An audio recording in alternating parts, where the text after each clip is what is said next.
Hey everybody, sorry I'm a little out of breath. I just ran down the hallway because I was running late. I'm Stahlman, I'm your host, and of course this means that the Doctor is in live with TOA is here.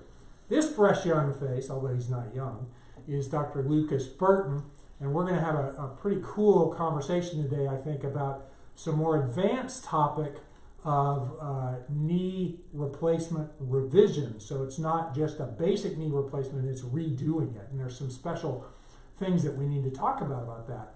But before we get to that, remember this episode, as all of our other episodes, are really for your information and educational purposes only. We're not your orthopedic surgeons today. This is just for medical information or advice. This is not advice. That's what I'm trying to say. If you have a medical problem, go seek care. We're not going to give you specific medical advice today. Go to TOA.com. You can learn about our practice. You can learn about Dr. Burton, me, what we do, where we do it, what kind of stuff we can offer you to try to help get you back into the game and get you back living your best life. So without further ado, Lucas, thanks for being here. Thank you. Everybody, this is Lucas Burton. Why don't you, just like with all of our other episodes, I never want to presume anything about you. I want to, you can introduce yourself. Sure. So why don't you tell everybody kind of who you are, what you do, where you are, that kind of thing. Sure. So I'm Lucas Burton. Like Gray, I'm one of the surgeons here at TOA. I work out of our Centennial office, and I also go to Mount Juliet. Soon our office is actually coming to join Gray here at One City. I'm sure we'll talk about that in the coming months. My practice is predominantly hip and knee replacement surgery. I have some extra training in that. And specific to my practice, I do a higher volume of what we call revision replacement. Revision meaning redo. So we're taking parts out and we're putting new parts in, essentially. And we'll talk more about that. But that's something that my practice has been focused on. I do a fairly high volume of that, and I enjoy that work. So, and you do. I mean, I see everybody's kind of numbers, and you do a lot of revision stuff. Why would somebody need a revision? I know there's kind of several different reasons, different categories, but in general, why would somebody need to have a replacement redone?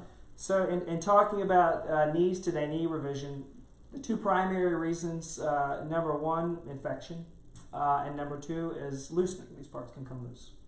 Why would infection make somebody have to have a revision? So, very good question. So, with surgery, anytime we open the skin, there's a risk that bacteria from the skin can get into the site and cause infection, whether that's joint replacement or spine surgery. And the problem is anytime we have implants in these joints, the bacteria come in and they actually attach themselves to the implants. And once they do that, it's not something we cure with antibiotics. We can't scrub them off. Unfortunately, in most circumstances, the only way to cure that is we have to take those implants out. And so that's, a lot of times patients, when they're first told they have an infection around a hip or knee replacement, they think, oh, this isn't a big deal. I'll take some antibiotics like I would for strep throat or something. And then I have to tell them, well, no, it's going to take surgery. We've got to take this out. And so that's a big process for people to go through. Yeah, it is. I remember when I was in training a bazillion years ago, Dr. Christie told us that it was $150,000 and 3 operations and a year's worth of your life, essentially, to get past that kind of thing. Right. Way back then. I mean, it's a big commitment. It still is a very big deal. Yeah. So, and then you mentioned the other, which is getting loose. Why would these parts get loose? I thought we glued them in, or they grow in and things like that. So, good question. And so you have to talk about how we put them in. So the vast majority of knee replacements, we cement into the bone. So we use bone cement. And that has performed very well in most patients. But with the cement, it's very technique dependent. So surgeon A may not do as good a job as surgeon B is cementing in the implants. And the other thing, the cement is as strong as it's ever going to be the day it goes in. And so with time and with activity, the cement, where the cement is glued to the bone, can break down, and then therefore the implants come loose, and that causes problems for people. And to fix that, we've got to take out what's loose, and we've got to put something in that's not loose. To your point, you mentioned bone growing onto surfaces. So the majority of the hip replacements we do, we actually put the implants into the bone and they have surfaces bone grow onto. In knee replacement, that technology has just become available over the past 10 years or so, and that you are seeing more utilization of that in certain patients, and we're hoping that will reduce the risk of some of the loosening for patients going forward. Yeah, and just remember, one of our previous episodes, we talked about how bone is living tissue, and bone changes with the stress that's put on that bone. And so the cement and the metal don't change; they're fixed. But that interface, that connection between the bone and the cement can change, and so it's actually can be a bone problem too. Not a problem, but a bone change that can cause that loosening, right? Correct. Yeah. So give me an idea about what somebody who's facing. Let's just assume it's a loosened joint rather than the infection, because there's so many other ramifications there. What's the conversation you have with somebody? How does somebody present with? What makes you think maybe they have a loose implant, and then where do you go from there? Right. So most of the problems with knee replacement, including infection, a lot of times will present the same way. Meaning people will have the same symptoms, whether it's infection or loosening or maybe some other things. Primarily pain and swelling. We know those things are normal in the first months following surgery, but after that we should see that go away. And if patients are having continued pain and swelling, may be an indication there's a problem, including loosening.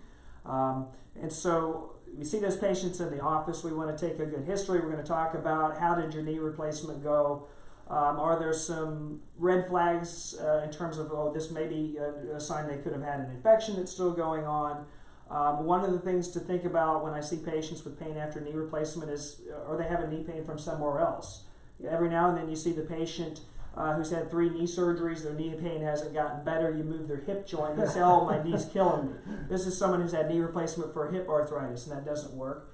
Another more common scenario is patients with pinched nerves in their back. Mm-hmm. Their leg hurts all the time. It's never gotten better after knee replacement, and we figure out that it has nothing to do with the knee. So we certainly want to rule that out. And then when we evaluate the knee, we usually are going to take some x-rays, and that can be helpful because by definition, if something is in position A at one point in time and now it's in position B and it's moved, we know something is loose. And I actually brought some x-rays with me. I may put up on the screen just to show the audience. So let's take a look here. Let's start from left to right. So on this image, this is a preoperative image. This person has not had a knee replacement. So x-rays are showing us bones. And here's their thigh bone, their shin bone. We looked at the outside part of the knee and we can see this space between the bones. So that's some good healthy cartilage. That's the smooth gliding surfaces, kind of like the tread on the tire.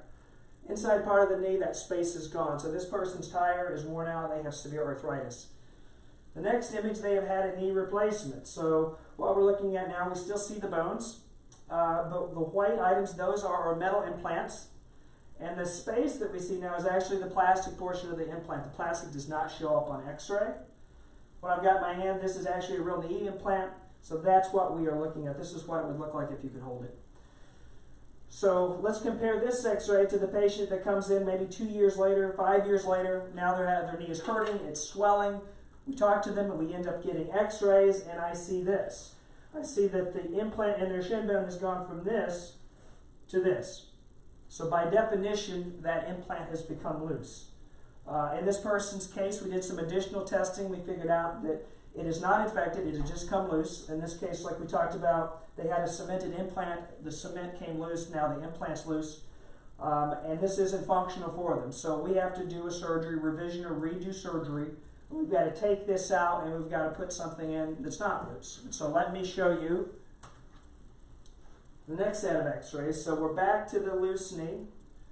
And you notice in this picture, we've got a whole different set of implants. So this is after they've had the revision surgery. You'll notice the implants will look a little bit different. You see a lot more white, meaning you've got a lot more metal. When these implants come out, there's inherently some bone loss. There's less bone, and so we have to use some special implants to account for that bone loss. So on this slide, this is what we're looking at. You can see the difference. A lot more metal, and that's what's actually sitting into the bone, and the same thing into the thigh bone. And as we talked about before, how do we hold these implants in? So we've got a couple options here. You can still see some white stuff up here. We still got some cement, but the nice thing about this sort of implant is it's got these teeth that stick into the bone, and like we talked about, there's the potential for bone to grow onto this surface. So we put this in two ways, and if we get bone to grow onto it, we don't have to worry about the cement loosening over time.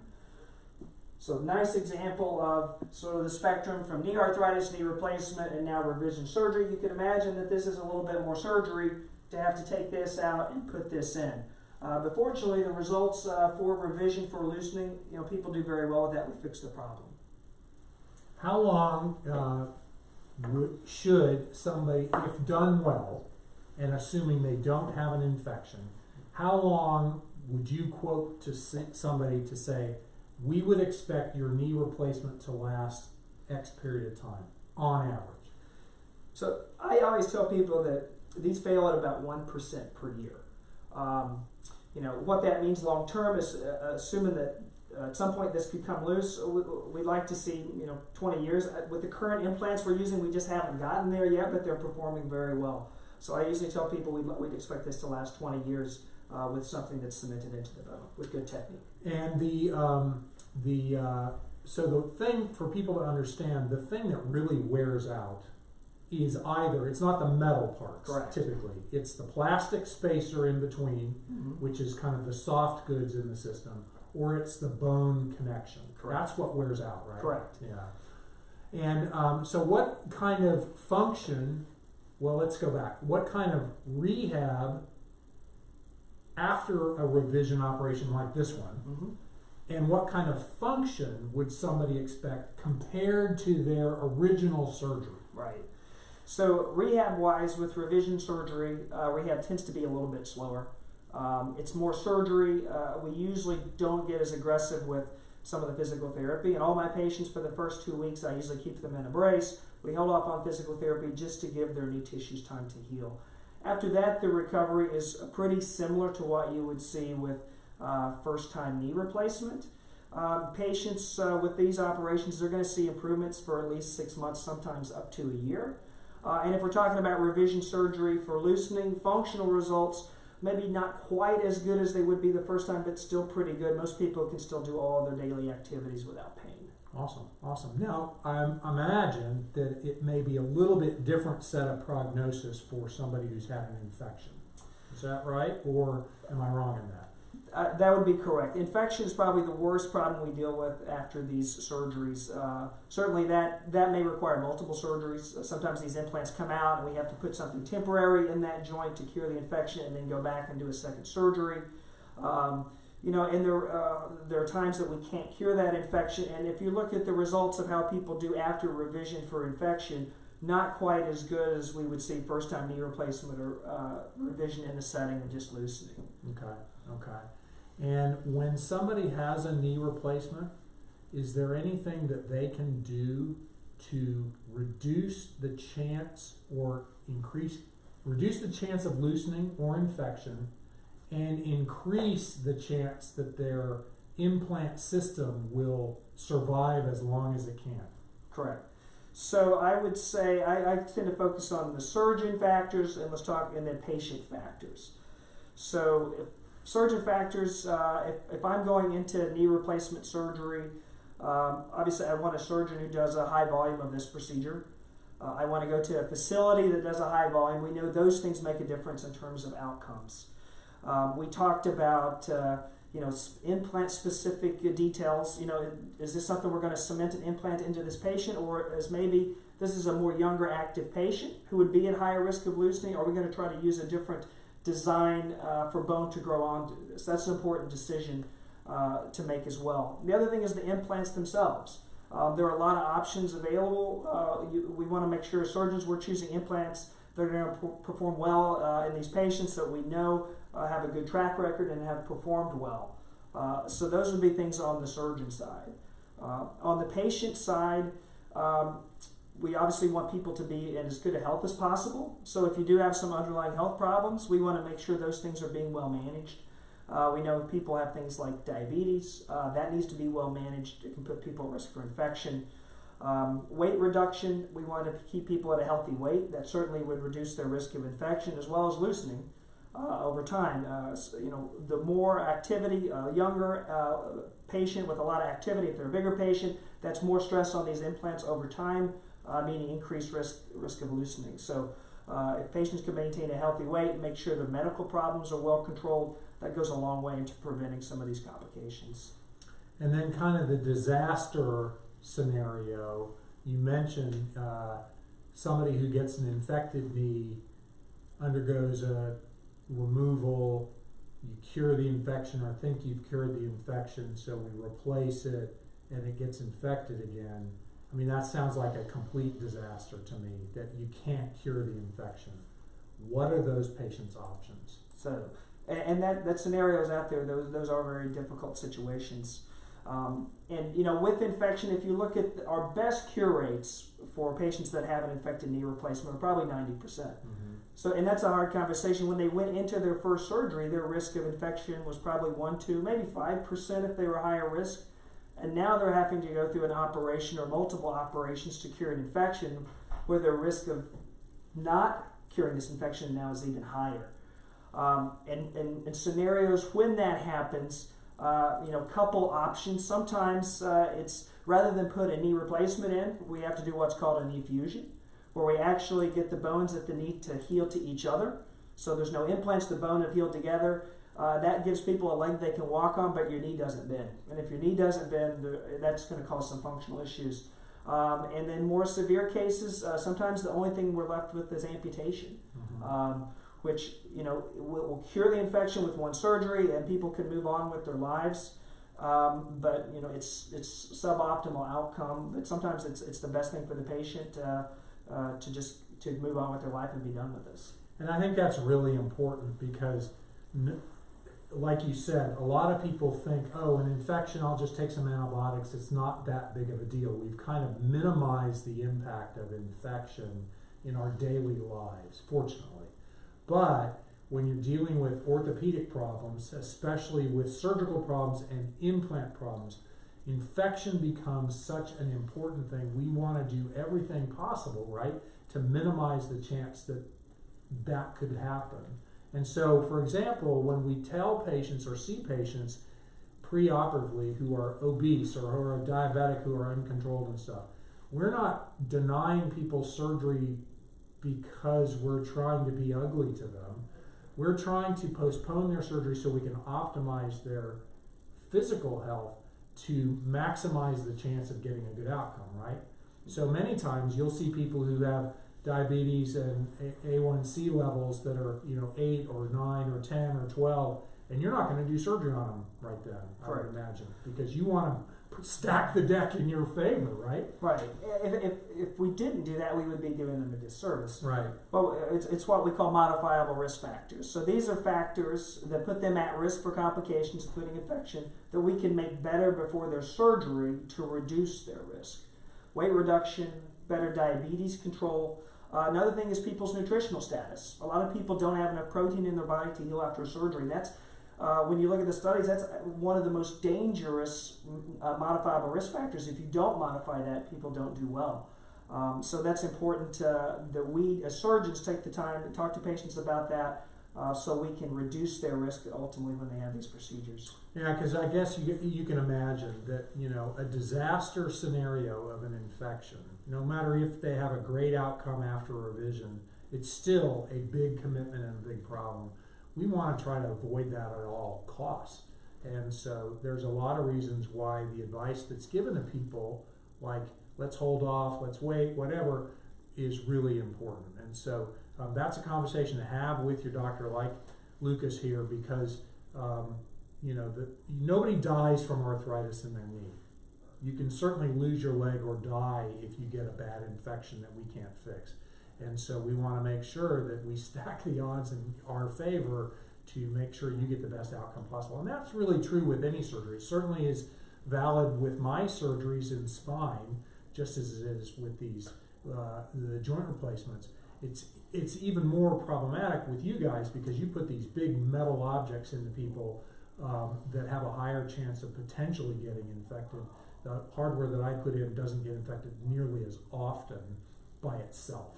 And so, I mean, I have a hip replacement. My doctor tells me he wants me to take an antibiotic to try to minimize chance of infection, and that's a little controversial, I think.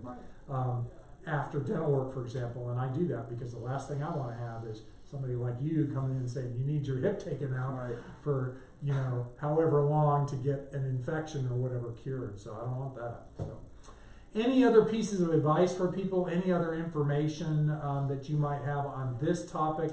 We've got a ton of topics you and I can talk about in your practice with regard to knees and hips and whatnot. And I think we should. I'd love it if you would consider, you know, coming back and talking about something else, because it's really wide open, and you are such a good guy and you have such a busy practice that you've got lots of experience. So anything else you can tell somebody that might be facing, either have faced or might be facing a revision knee replacement?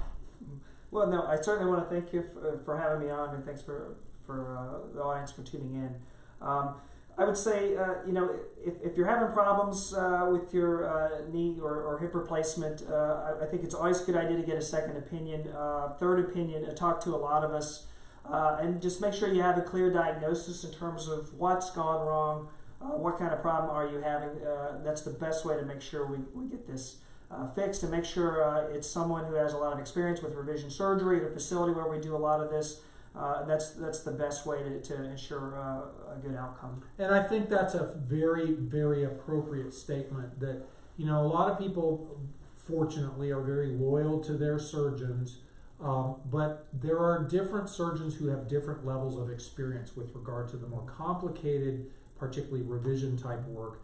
And some people who do joint replacements don't really feel comfortable or don't have much experience in dealing with the more complex surgeries. And so it's always a good idea, even if you're really loyal to your physician, to seek another opinion if you're having problems with your joint replacement, because, you know, it may be infected, it may just simply be loose, it may be some other technical problem that could be more easily addressed.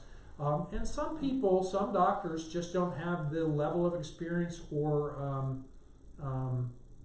a practice pattern that allows them to really gain that wisdom. And so, you know, it's your body. I think it's a good idea to seek out somebody like Lucas, who has such experience in this, as another opinion. Doesn't say your surgeon did anything wrong at all. It just means, you know, sometimes people need a little extra eyeballs on them. Yeah, I would agree. And there's so many knee replacements that have to be done in the United States that it's not just people like me who specialize in hip and knee replacement that do hip and knee replacement. Right. So a lot of different surgeons who do these procedures do them very well, but because of their scope of their practice is so broad, for something like this that doesn't come up very often, they will refer those cases on to people like me who do a lot of this specific work. I get a lot of referrals from my partners here and other orthopedic surgeons who don't have that specific area of expertise, which is fine. I couldn't, you know, do what they do. Yeah, exactly. So I think it's important to really kind of see the super expert if you're having a problem with what we've done. Anyway, Lucas, thanks. Appreciate you taking the time on your Friday to come over here. You're certainly out showing me with regard to dressing up. I kind of dress down. It's Casual Friday, right? Anyway, that's a wrap today. Again, thanks for tuning in. If you have questions, if you have a problem, if you're interested in TOA to learn about us, go to TOA.com. We've got a big media center section in our on our website that has all the past videos we've done, plus a gazillion other videos. I think you've done a number of things, haven't you? Yes. Talks and stuff that are online, so you can learn things about various topics in musculoskeletal care. Casey, the Predator, what are we doing next week? Next week is our 50th episode, and we are doing how to have your most successful TOA appointment. Oh my gosh, 50 episodes. I can't believe it. It's gone by quick. So yeah, we actually want to talk a little bit about what's the best way, what are the tips and techniques for people who are coming to TOA, particularly for the first time, to make that visit essentially successful, make it satisfactory to you. And it's going to be simple stuff like show up on time and bring your medicines and stuff like that. So anyway, that's what we're going to do. We may have a little bit of fun stuff to do as well in celebration of 50 episodes. And anyway, so go out there, live your best life, have a great weekend, stay safe. Even though the mask mandate has gone away, be smart about things. Go get your vaccine. Take care.